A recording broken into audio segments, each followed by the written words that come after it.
ദയവായി channel subscribe ചെയ്ത് support ചെയ്യുക. 7 വർഷം മുമ്പും എനിക്കിത് തുറന്നു പറയാനുള്ള ധൈര്യം ഉണ്ടായില്ല. 7 വർഷങ്ങൾക്ക് ശേഷം കൃത്യസമയം നോക്കിയിരുന്നിട്ട് സമയം കടന്നു പോവുകയാണെന്ന് എനിക്ക് മനസ്സിലായി. അതുകൊണ്ടാണ് ഞാനിപ്പോൾ തുറന്നു പറയുന്നത്. അന്ന് ഇന്നും എനിക്ക് ഇയാളെ ഇഷ്ടമാണെന്ന് ഹ്യൂസൻ ഹ്യൂജിൻ്റെ അടുത്ത് പറയും. താനിപ്പോൾ എനിക്കൊരു മറുപടി തരണ്ട. ഞാൻ തുറന്നു പറയാൻ തന്നെ ഇത്രയും കാലം എടുത്തു. ഇയാളെ നല്ലതുപോലെ ആലോചിച്ചിട്ട് എനിക്കൊരു റിപ്ലൈ തന്നാൽ മതി. എത്ര നാൾ വേണമെങ്കിലും ഞാൻ വെയിറ്റ് ചെയ്യാമെന്ന് അവൻ പറയും. കേക്കൊക്കെ വാങ്ങി തേങ്ങും കുഞ്ഞും അവൾക്ക് വേണ്ടിയിട്ട് വീട്ടിൽ കാത്തിരിക്കുകയാണ്. അവൾ വരാൻ ലേറ്റ് ആവുന്നത് കാണുമ്പോൾ അവൻ വിളിച്ചു നോക്കും. അൺഎക്സ്പെക്റ്റഡ് ആയിട്ട് ഒരു ടിൻഡറിന് വരേണ്ടി വന്നു, എനിക്ക് നേരത്തെ പറയാനായിട്ട് പറ്റിയിട്ടാണ് അവൾ പറയുന്നുണ്ട്. പാക്കിന്റെ കൂടെ ആണോ എന്ന് അവൻ ചോദിക്കും. ആണെന്ന് കേൾക്കുമ്പോൾ അവന് സങ്കടമാവും. ടീം ലീഡറിനോ പഴയ കോളേജ് മേറ്റ് എന്ന രീതിയിലല്ലാതെ ഒരു വ്യക്തി എന്ന നിലയിൽ ഞാൻ എങ്ങനെയാണെന്ന് ഇയാൾ അറിയണം എന്ന് എനിക്ക് ആഗ്രഹമുണ്ട്. നമ്മൾ ഒന്നിച്ച് അധികം സമയം സ്പെൻഡ് ചെയ്തിട്ടില്ല. അതുകൊണ്ട് എനിക്കൊരു അവസരം തരണം. നമുക്ക് ഒന്നിച്ച് ഒരു 3 ഡേറ്റ്സ് പോയി നോക്കാം. ഞാൻ എങ്ങനെയാണെന്ന് നോക്കി മനസ്സിലാക്കിയതിന് ശേഷം മാത്രം ഇയാൾ ആലോചിച്ചൊരു തീരുമാനം പറഞ്ഞാൽ മതി എന്ന് ഹ്യൂസൻ പറയുമ്പോൾ ഹ്യൂജിൻ സമ്മതിക്കും. ഹ്യൂസൻ ഹ്യൂജിനെ വീട്ടിൽ കൊണ്ടുവിടും. ആ വീക്കെൻഡിൽ ഒരു ഡേറ്റിന് പോകാമോ എന്ന് ചോദിക്കുകയും ചെയ്യും. അവൾ സമ്മതിക്കും. ഹ്യൂജിൻ തിരിച്ച് വീട്ടിൽ വന്ന് നോക്കുമ്പോൾ തേങ്ങും കുഞ്ഞും ഉറങ്ങിയിട്ടുണ്ടാവും. എൻ്റെ ഒരു ഫ്രണ്ട് അവൻ്റെ ക്രഷിൻ്റെ അടുത്ത് കൺഫസ് ചെയ്തു. പക്ഷെ ആ പെൺകുട്ടി പിന്നീട് അവൻ്റെ അടുത്ത് വരുമ്പോൾ അൺകംഫർട്ടബിൾ ആണെന്ന് തോന്നുന്നു. അതെന്താണെന്ന് അറിയാമോ എന്ന് അസിസ്റ്റന്റ് മാനേജർ സ്റ്റോറിയുടെ അടുത്ത് ഹ്യൂസൻ ചോദിക്കും. ഒന്നുകിൽ ആ കുട്ടി നെർവസ് ആയിരുന്നു, അല്ലെങ്കിൽ അയാളെ ഇഷ്ടമല്ല. ഇതിൽ രണ്ടിലും ഏതെങ്കിലും ഒരു റീസൺ ആയിരിക്കും എന്ന് അവൻ പറയുമ്പോൾ രണ്ടാമത്തേതാണെന്ന് തോന്നുന്നു എന്ന് ഹ്യൂസൻ പറയും. അങ്ങനെയാണെങ്കിൽ പ്രശ്നമില്ല, കാരണം ആ കുട്ടിക്കും ഫീലിങ്സ് ഉണ്ടാകാൻ സാധ്യതയുണ്ടെന്നാണ് അതിനർത്ഥം എന്ന് കേൾക്കുമ്പോൾ പക്ഷേ വേറൊരാളുടെ അടുത്ത് ആ കുട്ടി നല്ല കൂളായിട്ട് ചില്ലായിട്ടെല്ലാം സംസാരിക്കാറുണ്ട്. എൻ്റെ ഫ്രണ്ടിൻ്റെ അടുത്ത് മാത്രമേ കുറച്ച് അകലം പാലിച്ച് നിൽക്കുന്നുള്ളൂ എന്ന് ഇവൻ പറയും. അങ്ങനെയാണെങ്കിൽ ഒരു പെർഫെക്റ്റ് ഇമേജ് അയാളുടെ ഫ്രണ്ടിൽ വേണം എന്നുള്ളത് കൊണ്ടായിരിക്കാം അങ്ങനെ ചെയ്യുന്നത്. പിന്നെ നമുക്ക് ഉറപ്പിച്ച് പറയാനും പറ്റത്തില്ല, ഓരോ ആളുകൾ ഓരോ രീതിയാണ്. അതുകൊണ്ട് കൃത്യമായിട്ട് നമുക്ക് പറയാനായിട്ട് പറ്റത്തില്ല എന്ന് അസിസ്റ്റന്റ് മാനേജർ പറയും. ഞാൻ ഇന്നലെ രാത്രി വന്നപ്പോൾ നിങ്ങൾ രണ്ടുപേരും ഉറങ്ങിപ്പോയിട്ടുണ്ടായിരുന്നു. ഒന്നിച്ച് ആ ബെഡിൽ കിടന്നപ്പോഴത്തേക്കും സ്ഥലം ഉണ്ടായിരുന്നോ എന്നൊക്കെ ഹ്യൂജിൻ തേങ്ങയുടെ അടുത്ത് ചോദിക്കും. അവനാണെങ്കിൽ രാവിലത്തേക്ക് നൂഡിൽസ് ഒക്കെ പ്രിപ്പയർ ചെയ്തുകൊണ്ടിരിക്കുകയായിരുന്നു. ഇതെന്താ രാവിലെ ഇതൊക്കെ കഴിക്കുന്നത്, റൈസ് ഉണ്ടാവുമല്ലോ എന്നൊക്കെ പറഞ്ഞാൽ അവൾ ചെന്ന് ഫ്രിഡ്ജ് തുറന്ന് നോക്കുമ്പോൾ അതിനകത്ത് കേക്ക് ഇരിക്കുന്നതാണ്. ഇത് ആർക്ക് വേണ്ടിയിട്ടാണ് കേക്ക്, ആരുടെയും ബർത്ത്ഡേ അല്ലല്ലോ എന്ന് ചോദിക്കുമ്പോൾ ഇയാള് അത് എത്രമാത്രം ആഗ്രഹിച്ചതായിരുന്നു എന്ന് എനിക്കറിയാം, ആ സന്തോഷത്തിന് ഞാൻ വാങ്ങിയതാണെന്ന് അവൻ പറയും. അപ്പൊ അവൾക്ക് വേണ്ടിയിട്ട് സർപ്രൈസ് പാർട്ടി അറേഞ്ച് ചെയ്തേക്കുമായിരുന്നു എന്ന് അവൾക്ക് അന്നേരമാണ് മനസ്സിലാവുന്നത്. എന്നോട് എന്താ നേരത്തെ പറയാഞ്ഞത്, അങ്ങനെയാണെങ്കിൽ ഞാൻ കുറച്ചും കൂടി നേരത്തെ വീട്ടിലേക്ക് വന്നേനല്ലോ എന്നൊക്കെ പറഞ്ഞിട്ട് അവൾ കേക്ക് തുറന്ന് നോക്കുമ്പോൾ ചോക്ലേറ്റ് കേക്കാണ്, എനിക്ക് ഏറ്റവും ഇഷ്ടമുള്ളതാണെന്നൊക്കെ പറഞ്ഞിട്ട് അവള് അത് ആസ്വദിച്ച് കഴിക്കുന്ന കാണുമ്പോഴത്തേക്കിനും അവന് സന്തോഷമാവും. നീ കോൾ അടിച്ചല്ലോ, രണ്ടുപേരും നിന്റെ അടുത്ത് ഇഷ്ടമാണെന്ന് പറഞ്ഞില്ലേ, പിന്നെ എന്താ പ്രശ്നം, അത് എൻജോയ് ചെയ്തുകൂടെ എന്നൊക്കെ സേയോൺ ഹ്യൂജൻ്റെ അടുത്ത് ചോദിക്കും. എനിക്കറിയത്തില്ല, ഹ്യൂസൻ എല്ലാത്തിനും ഒരു ഗോൾഡ് സ്റ്റാൻഡേർഡ് ആണ്, ആള് ഭയങ്കര പെർഫെക്റ്റ് ആണ്.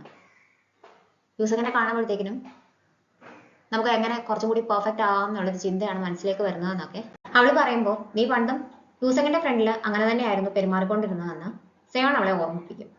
പക്ഷേ തേങ്ങിന്റെ അടുത്ത് നീ വ്യത്യാസമായിട്ടാണ് പെരുമാറുന്നത്, അതെന്തുകൊണ്ടാണെന്ന് ചോദിക്കും. തേങ്ങ ഞാനും ഞങ്ങളുടെ ഏറ്റവും മോശമായ അവസ്ഥയിലാണ് കണ്ടുമുട്ടിയത്. അതുകൊണ്ട് തന്നെ എനിക്ക് അവൻ്റെ ഫ്രണ്ടിൽ അഭിനയിക്കേണ്ട ആവശ്യമില്ല, എനിക്ക് നാച്ചുറലായിട്ട് പെരുമാറാനായിട്ട് പറ്റും. ഞാൻ അവൻ്റെ അടുത്ത് കംഫർട്ടബിൾ ആണെന്ന് ഹ്യൂജിൻ പറയും. ഇത് കേൾക്കുമ്പോൾ നീ ഇപ്പോൾ ആകെ കൺഫ്യൂഷനിലാണെന്ന് തോന്നുന്നു. കുറച്ച് നാൾ വെയിറ്റ് ചെയ്താൽ ശരിക്കും നിനക്ക് ആരെയാണ് ഇഷ്ടമെന്ന് മനസ്സിലാക്കാനായിട്ട് പറ്റുമെന്ന് സേയോൺ അവളുടെ അടുത്ത് പറയും. അന്ന് കുഞ്ഞിനെ വിളിക്കാനായിട്ട് നെയ്ബറിന്റെ ഫ്ലാറ്റിലേക്ക് വരുമ്പോൾ ഞാനും നിന്റെ അച്ഛനും കൂടിയാണ് കുഞ്ഞിനെ നോക്കിയതെന്ന് നെയ്ബറിന്റെ അമ്മ അവനോട് പറയും. അവൻ നോക്കുമ്പോൾ അച്ഛനും കുഞ്ഞും നല്ല സ്നേഹത്തിൽ നല്ല സന്തോഷത്തിൽ കളിച്ചുകൊണ്ടൊക്കെ ഇരിക്കുകയാണ്. കുഞ്ഞുങ്ങൾക്ക് ഫ്ലൂ പ്രിവെന്റ് ചെയ്യാനുള്ള ജ്യൂസൊക്കെ അച്ഛൻ പ്രത്യേകമായിട്ട് ബൂജുവിന് വാങ്ങിയിട്ടുണ്ടായിരുന്നു. അത് അയാൾ ടേങ്ങിനെ ഏൽപ്പിക്കും. വീട്ടിൽ തിരിച്ചു വരുമ്പോൾ ഗ്രാൻഡ് ഫാദറിനെ നിനക്ക് ഇഷ്ടമാണോ എന്ന് ടേങ് കുഞ്ഞിൻ്റെ അടുത്ത് ചോദിക്കും. അതേന്ന് ബൂജു മറുപടി പറയും. അന്നേരം ഇൻഷുറൻസ് കമ്പനിയിൽ നിന്ന് ഹ്യൂജിനെ അന്വേഷിച്ച് വീട്ടിലേക്ക് ആൾ വരും. രണ്ടുപേരും ബൂജുവിന്റെ ഗാർഡിയൻസ് ആയതുകൊണ്ട് ചേട്ടന്റെയും ചേച്ചിയുടെയും പേരിലുള്ള ഡെത്ത് ബെനിഫിറ്റ്സ് ക്ലെയിം ചെയ്യാനുള്ള പ്രൊസീജിയറൊക്കെ ഇൻഷുറൻസ് കമ്പനിയിലെ ആള് അവരോട് എക്സ്പ്ലെയിൻ ചെയ്ത് കൊടുക്കും. ആ ലേഡി പോയി കഴിയുന്നുണ്ടെ തന്നെ ഞാൻ ബൂജുവിന് ഡയപ്പർ വാങ്ങിക്കൊണ്ട് വരാമെന്ന് പറഞ്ഞിട്ട് ഹ്യൂജിൻ പെട്ടെന്ന് തന്നെ അവിടുന്ന് പുറത്തേക്ക് പോകും. തേങ്ങ നോക്കുമ്പോൾ അവൾ പേഴ്സ് എടുത്തിട്ടില്ല എന്ന് മനസ്സിലാവും. അവൾക്ക് വിഷമം കാരണം പുറത്തേക്ക് പോയതാണെന്ന് മനസ്സിലാക്കിയിട്ട് അവൻ ബൂജുവിനെ നെയ്ബറിനെ ഏൽപ്പിച്ചിട്ട് അവളെ അന്വേഷിച്ച് പോകും. ഇയാളെ പേഴ്സ് എടുത്തില്ല എന്ന് കണ്ടപ്പോൾ തന്നെ ഒറ്റയ്ക്ക് ഇരിക്കാൻ വേണ്ടിയിട്ട് വന്നതായിരിക്കും എന്ന് എനിക്ക് മനസ്സിലായി, അതുകൊണ്ടാണ് ഞാൻ ഇങ്ങോട്ടേക്ക് അന്വേഷിച്ച് വന്നതെന്ന് അവൻ അവളോട് പറയും. ഞാൻ സങ്കടങ്ങളെല്ലാം മറന്ന് സ്ട്രോങ് ആയിട്ട് മുന്നോട്ട് പോവുകയാണെന്നാണ് വിചാരിച്ചത്. പക്ഷേ ഇന്നവര് ഡെത്ത് ബെനിഫിറ്റ്സിനെ കുറിച്ചൊക്കെ പറയുന്നത് കേട്ടപ്പോൾ എനിക്ക് സഹിക്കാനായിട്ട് പറ്റിയില്ല എന്ന് അവൾ പറയും. നമ്മൾ സ്ട്രോങ് ആണെന്ന് പ്രിറ്റൻഡ് ചെയ്തെന്ന് വെച്ച് എല്ലാം ഓക്കെ ആണെന്നല്ല അർത്ഥം. ചില ദിവസങ്ങളിൽ നമുക്ക് അവരെ മിസ് ചെയ്യും. അത് നമ്മുടെ ലൈഫ് ലോങ് അങ്ങനെ തന്നെ ആയിരിക്കും. അതുകൊണ്ട് സങ്കടം വരുമ്പോൾ അത് കരഞ്ഞു തീർക്കണമെന്ന് അവൻ അവളോട് പറയും. ഹ്യൂജിന്റെ പ്രപ്പോസൽ ഇഷ്ടപ്പെട്ടതുകൊണ്ട് ക്ലയന്റ് കമ്പനിയായിട്ട് കോൺട്രാക്ട് സൈൻ ചെയ്യും. കുറച്ച് ടെമ്പററി എംപ്ലോയീസിനെ പെർമനന്റ് ആക്കാനായിട്ട് ചെയർമാൻ തീരുമാനിക്കും. പറഞ്ഞുറപ്പിച്ച പോലെ വീക്കെൻഡ് ആകുമ്പോൾ ഹ്യൂജിനും യൂസംഗും ഡേറ്റിന് പോകും. സേയോൺ ഹ്യൂജിനെ കാണാനായിട്ട് വരും. HR ടീമിൽ എനിക്കൊരു ഫ്രണ്ട് ഉണ്ട്, അവൾ പറഞ്ഞതനുസരിച്ച് ബാക്കി എല്ലാ കോൺട്രാക്ട് എംപ്ലോയീസിനെക്കാട്ടിലും പോയിന്റ് ഉള്ളത് ഹ്യൂജിനാണ്, അതുകൊണ്ട് തന്നെ പെർമനന്റ് പൊസിഷൻ ഉറപ്പാണെന്നാണ് എനിക്ക് അറിയാനായിട്ട് പറ്റിയതെന്ന് അവൾ പറയുമ്പോഴത്തേക്കും ഹ്യൂജിന് സന്തോഷമാവും. സെലിബ്രേറ്റ് ചെയ്യാൻ പോയാലോ എന്ന് ചോദിക്കുമ്പം ഹ്യൂജിൻ സമ്മതിക്കത്തില്ല. എനിക്ക് ഹ്യൂജിനെ വിളിക്കാൻ പോകാനുണ്ടെന്നാണ് പറയുന്നത്. ഇവൾ അവളെ നിർബന്ധിച്ചുകൊണ്ടേയിരിക്കും. അങ്ങനെ ലിഫ്റ്റിൽ കയറാൻ വന്ന് നിൽക്കുമ്പോൾ ഇവർ സംസാരിക്കുന്നത് ചേയും കേൾക്കും. അവൻ അവിടെ ഒരു മീറ്റിങ്ങിന് വന്നിട്ടുണ്ടായിരുന്നു. ഇയാൾ പൊക്കോളൂ, കുഴപ്പമില്ല, പൂജുവിനെ ഞാൻ വിളിച്ചോളാം എന്ന് പറയുമ്പോഴത്തേക്കിനും ഇത്രയും വലിയൊരു സംഭവം നടക്കാൻ പോകുമ്പോൾ നമ്മൾ അത് സെലിബ്രേറ്റ് ചെയ്യേണ്ടതെന്ന് സേവൺ ചോദിക്കും. അന്നേരമാണ് അവൻ കാര്യം എന്താണെന്ന് അന്വേഷിക്കുന്നത്. ഒഫീഷ്യലായിട്ട് അനൗൺസ് ചെയ്തിട്ടില്ലെങ്കിലും ഇങ്ങനെ ഒരു സാധ്യതയുണ്ടെന്ന് സേവൺ അവൻ്റെ അടുത്ത് പറയും. അവന് കേൾക്കുമ്പോൾ സന്തോഷമാവും. ഞാൻ വീട്ടിൽ വരുമ്പോൾ പറയാനിരിക്കുകയായിരുന്നു എന്ന് ഹ്യൂജിൻ അവൻ്റെ അടുത്ത് പറയും. ചെങ്ങിൻ്റെ കൂടെ അവൻ്റെ ഫ്രണ്ടും ഉണ്ടായിരുന്നു. അതുകൊണ്ട് തന്നെ ഇവരെല്ലാവരും കൂടി ഒരുമിച്ച് ഫുഡ് കഴിക്കാനായിട്ട് പോകാൻ തീരുമാനിക്കും. ചെങ്ങിൻ്റെ ഫ്രണ്ടിന്റെ പേര് ഓസം ടാക്ക് എന്നാണ്. അവൻ പേര് പറഞ്ഞ് ഹ്യൂജിൻ്റെ അടുത്തും സേവണിൻ്റെ അടുത്തും പരിചയപ്പെടും. സ്കൂൾ മുതലേ ഫ്രണ്ട്സ് ആണ് സേവണും ഹ്യൂജിനും. ഇത്രയും വർഷത്തിനിടയ്ക്ക് ഒരിക്കൽ പോലും അവള് പബ്ലിക്കായിട്ട് കരയുന്നതോ ആവശ്യത്തിൽ കൂടുതൽ ആൽക്കഹോൾ കൺസ്യൂം ചെയ്യുന്നതോ സേവൺ കണ്ടിട്ടില്ല. എൻ്റെ വീക്ക് സൈഡ് മറ്റുള്ളവർ കാണുന്നത് എനിക്ക് ഇഷ്ടമല്ല എന്നാണ് അന്നേരം ഹ്യൂജിൻ പറയുന്നത്. പക്ഷെ ഇത് രണ്ടും ചേൻ വീട്ടിൽ വെച്ച് കണ്ടിട്ടുണ്ട്. അവനത് പറയും. അതുകൊണ്ടാണ് നിങ്ങളന്ന് ഒന്നിച്ച് ആ നൈറ്റ് സ്പെൻഡ് ചെയ്തു എന്ന് ഞാൻ കേട്ടപ്പോൾ ഷോക്ക്ഡായി പോയെന്ന് സേവൺ പറയുന്നുണ്ട്. ഇവന്റെ ഫ്രണ്ടും അത് കേൾക്കും. പൂജുവിനെ നെയ്ബറിന്റെ ഫ്ലാറ്റിൽ നോക്കാൻ ഏൽപ്പിച്ചിട്ടാണ് ഹ്യൂജിനും ടേങ്ങും കൂടെ പോയേക്കുന്നത്. ടേങ്ങിന്റെ അച്ഛനും അവിടെയുണ്ട്. അവർ ഫുഡ് കഴിച്ചുകൊണ്ടിരിക്കുമ്പോൾ പൂജുവിന്റെ ദേഹത്ത് റാഷസ് വരാനായിട്ട് തുടങ്ങും. എന്തോ അലർജി ആണെന്ന് അവർക്കൊക്കെ മനസ്സിലാവും. സ്ട്രോബെറിയുടെ അലർജി ആവും. പൂജനും ഇതുപോലെ സ്ട്രോബെറി അലർജി ആയിരുന്നു എന്ന് ടേങ്ങിന്റെ അച്ഛൻ അവരോട് പറയും. വിവരം അറിഞ്ഞ് പേടിച്ചാണ് ടേങ്ങും ഹ്യൂജിനും അപ്പാർട്ട്മെന്റിലേക്ക് വരുന്നത്. നിന്റെ അച്ഛൻ ഇവിടെ ഉണ്ടായിരുന്നത് നന്നായി. അദ്ദേഹം കൃത്യസമയത്ത് റെമഡി ചെയ്തതുകൊണ്ടാണ് ഇത് സ്പ്രെഡ് ചെയ്യാതിരുന്നതെന്ന് നെയ്ബർ ടേങ്ങിനടുത്ത് പറയും. കുഞ്ഞിന് രാത്രിയിൽ എന്തെങ്കിലും അസ്വസ്ഥത തോന്നുവാണെങ്കിൽ അന്നേരം തന്നെ ഹോസ്പിറ്റലിലേക്ക് കൊണ്ടുപോകണമെന്ന് പറഞ്ഞിട്ട് യാത്ര പറഞ്ഞ് ടേങ്ങിന്റെ അച്ഛൻ പോകാനായിട്ട് തുടങ്ങുമ്പോൾ ഹ്യൂജിൻ അയാളോട് നന്ദി പറയും. ടേങ്ങിന് പറയണമെന്നുണ്ട്, പക്ഷെ പറയാൻ പറ്റുന്നുമില്ല. അതുകൊണ്ട് അവൻ മിണ്ടാതെ നിൽക്കും. ടേങ് കഥ ചെല്ലുമ്പോൾ അച്ഛന്റെ പേഴ്സ് താഴെ കിടക്കുന്നതാണ്. എടുത്ത് നോക്കുമ്പോൾ അവന്റെയും ചേട്ടന്റെയും കൂടെ എടുത്ത ഫോട്ടോ അയാൾ ഇത്രയും വർഷങ്ങൾക്ക് ശേഷവും സൂക്ഷിച്ചിട്ടുണ്ടെന്ന് മനസ്സിലാവും. അതുകൊണ്ട് അച്ഛനെ തിരിച്ചു കൊണ്ടുവന്ന് കൊടുക്കും. എവിടെയാണ് താമസിക്കുന്നതെന്നെല്ലാം ചോദിക്കും. എന്നിട്ട് അച്ഛന്റെ ഹെൽപ്പിനെല്ലാം നന്ദി പറയും.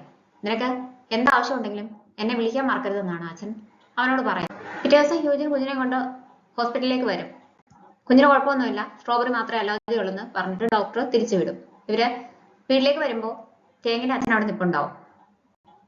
ഇന്നലെ ടേങ് എന്നെ വന്ന് കണ്ട് താങ്ക്സ് ഒക്കെ പറഞ്ഞു. ഒരു സ്ട്രേഞ്ചറെ പോലെ നിങ്ങൾ രണ്ടുപേരും എൻ്റെ അടുത്ത് പെരുമാറേണ്ട കാര്യമില്ല എന്നൊക്കെ അയാൾ പറഞ്ഞിട്ട് എനിക്കൊരു ഹെൽപ്പ് ചെയ്യാമോ എന്ന് ഹ്യൂജിൻ്റെ അടുത്ത് ചോദിക്കും. തിരിച്ചു വന്നു കഴിയുമ്പോൾ നമുക്ക് അച്ഛനെ ഡിന്നറിന് ഇൻവൈറ്റ് ചെയ്താലോ, കുറെ ദിവസമായിട്ട് നമുക്ക് വേണ്ടിയിട്ട് ഒരുപാട് കാര്യങ്ങൾ ചെയ്യുന്നില്ലേ എന്ന് ഹ്യൂജിൻ ടേങ്ങിൻ്റെ അടുത്ത് ചോദിക്കും. അവൻ മിണ്ടാതെ നിൽക്കുന്ന കാണുമ്പോൾ കംഫർട്ടബിൾ അല്ല എങ്കിൽ ഞാനും പൂജുവും കൂടി അച്ഛനെയും കൂട്ടി പോകാം എന്ന് പറയുമ്പോൾ അത് വേണ്ട, പൂജുവിനെ ഒറ്റയ്ക്ക് നോക്കാനായിട്ട് പാടായിരിക്കും, ഞാനും ജോയിൻ ചെയ്യാമെന്ന് അവൻ പറയും.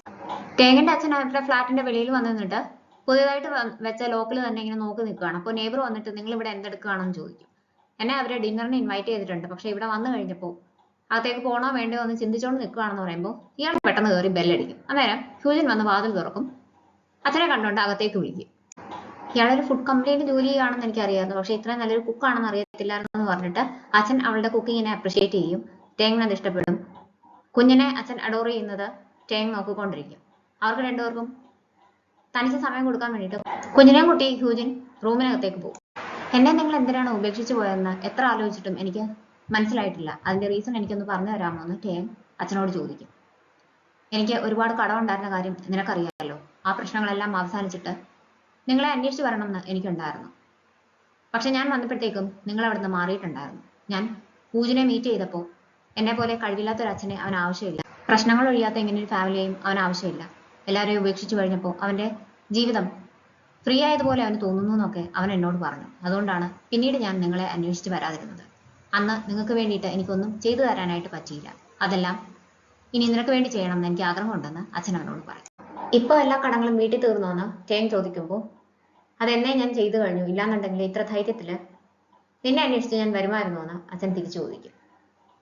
നീ ഒരിക്കലും മടി കാണിക്കരുത്, എന്തെങ്കിലും ആവശ്യമുണ്ടെങ്കിൽ എന്നെ വിളിക്കണം, നമ്മൾ ഫാമിലിയാണെന്ന് അച്ഛൻ വീണ്ടും പറയുമ്പോൾ എന്തോ ആലോചിച്ചിട്ട് ടേങ് വീടിന്റെ പാസ്കോഡ് അച്ഛന് പറഞ്ഞു കൊടുക്കും. അച്ഛൻ പറഞ്ഞതെല്ലാം അകത്തിരുന്ന ഹ്യൂജിൻ കേൾക്കുന്നുണ്ടായിരുന്നു. അവക്കറിയുന്ന ബൂജിൻ ഒരിക്കലും അങ്ങനെ പറയത്തില്ല. കാരണം ചേച്ചിയായിട്ട് വഴക്കുണ്ടാക്കിയതിനു ശേഷം കുറെ ദിവസം അവൾക്ക് കോണ്ടാക്ട് ഇല്ലാതിരുന്നല്ലോ. അന്നേരം ബൂജിൻ അവളെ കാണാൻ ചെന്നിട്ടുണ്ടായിരുന്നു. എല്ലാ പ്രാവശ്യവും നീ പറയുന്നതെല്ലാം ചേച്ചി ക്ഷമിക്കുമായിരുന്നു. ഇപ്രാവശ്യം നീ വേണം ചേച്ചിയോട് പോയി ക്ഷമ പറയാൻ. കാരണം അവളുടെ ലൈഫിൽ ഒരു മുള്ളു പോലെയാണ് നീ തോന്നുന്നു എന്നൊക്കെ നീ പറഞ്ഞില്ലേ. ഒരിക്കലും അത് പറയാനായിട്ട് പാടില്ലായിരുന്നു. അവൾക്കത് കേട്ടപ്പോൾ എങ്ങനെ തോന്നിയിട്ടുണ്ടാവും എപ്പോഴെങ്കിലും നീ ആലോചിച്ചിട്ടുണ്ടോ? നിന്റെ ചേച്ചി എത്ര പ്രാവശ്യം എന്റെ പ്രപ്പോസൽ റിജക്ട് ചെയ്തു എന്ന് നിനക്കറിയാവോ? അന്നൊന്നും എനിക്ക് സങ്കടം തോന്നിയില്ല. കാരണം എന്താന്ന് വെച്ചാൽ നിനക്കാണ് അവളുടെ ജീവിതത്തിലെ ആദ്യത്തെ സ്ഥാനം എന്ന് എനിക്കറിയായിരുന്നു. ഞാനാണെങ്കിലും അങ്ങനെ മാത്രമേ ചെയ്യത്തുള്ളൂ.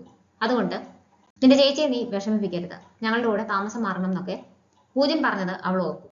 നെയ്ബർ കൺവീനിയൻസ് സ്റ്റോറിൽ നിന്ന് ഇറങ്ങി വരുമ്പോൾ നെയ്ബർഹുഡിലെ 2 പോലീസുകാരെ കാണും. അയാളെ മോഷ്ടാവിനെ പറ്റി അന്വേഷിക്കും. അയാളെ പ്രോസിക്യൂഷന് കൈമാറി അയാളുടെ വീട്ടിൽ നിന്ന് നോക്കിയപ്പോൾ മോഷ്ടിച്ച സാധനങ്ങളെല്ലാം കിട്ടുകയും ചെയ്തു. പക്ഷെ അയാള് ഒരു അപ്പാർട്ട്മെന്റിൽ മാത്രം കയറിയില്ല, 206 കയറിയില്ല എന്നാണ് പറയുന്നത്. വീണ്ടും വീണ്ടും അത് തന്നെ പറഞ്ഞുകൊണ്ടിരുന്നു. അതെന്താണെന്ന് ഞങ്ങൾക്ക് മനസ്സിലായില്ല. അത് ഓടായിട്ട് തോന്നിയെന്ന് പോലീസുകാർ പറയും. അത് ശരിയാണല്ലോ, ആ വാതിൽ തുറന്നു കിടക്കുമായിരുന്നല്ലോ, എന്നിട്ടും അയാളൊന്നും മോഷ്ടിച്ചില്ലേന്ന് നെയ്ബറും ചോദിക്കും. അന്നേരമാണ് ടേങ്ങിന്റെ അച്ഛൻ പറഞ്ഞത് അയാൾ ഓർക്കുന്നത്. ഞാൻ ചെന്നപ്പോൾ ഒരാള് വാതിലിന്റെ ഫ്രണ്ടിൽ നിൽക്കുമായിരുന്നു. അയാള് അകത്ത് കയറണോ വേണ്ടതെന്ന് സംശയിച്ച് നിന്നതുപോലെ തോന്നിയത് കൊണ്ട് അയാളുടെ ഔട്ട്ഫിറ്റ് ഒക്കെ ഞാൻ നോക്കി വെച്ചു. അതാണ് ഞാൻ തെളിവായിട്ട് പോലീസിനോട് പറഞ്ഞതെന്ന് ടേങ്ങിന്റെ അച്ഛൻ പറഞ്ഞിട്ടുണ്ടായിരുന്നു.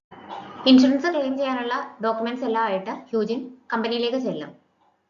എല്ലാം ഓക്കെ ആയിട്ടുണ്ട്, നിങ്ങൾ ഇനി ID സ്റ്റാമ്പും കൂടി റെഡിയാക്കിയാൽ മതി. അതിനുശേഷം ഞാൻ പ്രോസസ്സ് ചെയ്തിട്ട് നിങ്ങളെ അറിയിക്കാമെന്ന് അവിടുത്തെ ലേഡി പറയും.